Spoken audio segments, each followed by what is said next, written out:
And so we have a really important question here from Hani. So the question is around the role of charities and NGOs in reforming medical education across Syria, starting in medical school and then, I guess, in postgraduate medical education.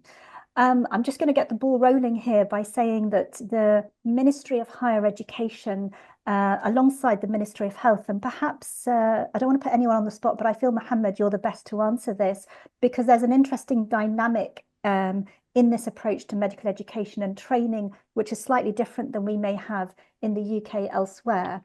But what is the role perhaps of NGOs, but maybe thinking even broadly in reforming medical education? So over to you, Mohammed. Yeah, thank you. Just like I think that's the role mainly, like the Ministry of Education and the Ministry of higher educations. They will have like kind of the full map and somehow and to do kind of restructuring of the system of the education. You can imagine that we have almost in Syria more than 7,000 residents in Syria, and you can see like for some hospitals that have almost like 200 bed more than 1,000 resident doctors.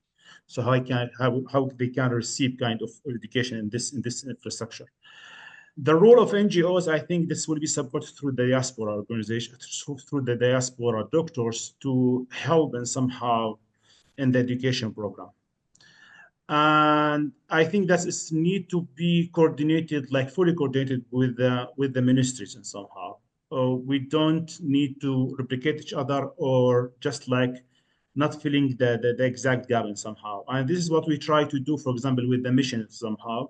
So what we are doing, just we coordinate with the health directorate, and with the health ministry for any missions. Ask them where is the gap and what is needed for education, for example, and what is needed for the service provision.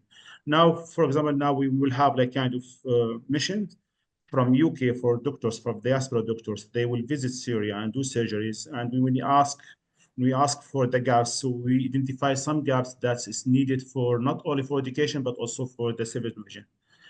So relying on diaspora doctors to help and somehow to restore the education system, that's really would be helpful. But again, like we need also to do all of this with the ministries and somehow.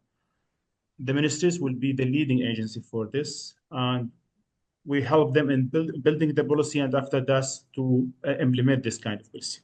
No, absolutely. And I think we all need to be very careful not to contribute to fragmentation and flag planting, and to support the different ministries and the different governance models and organizations that currently exist in Syria.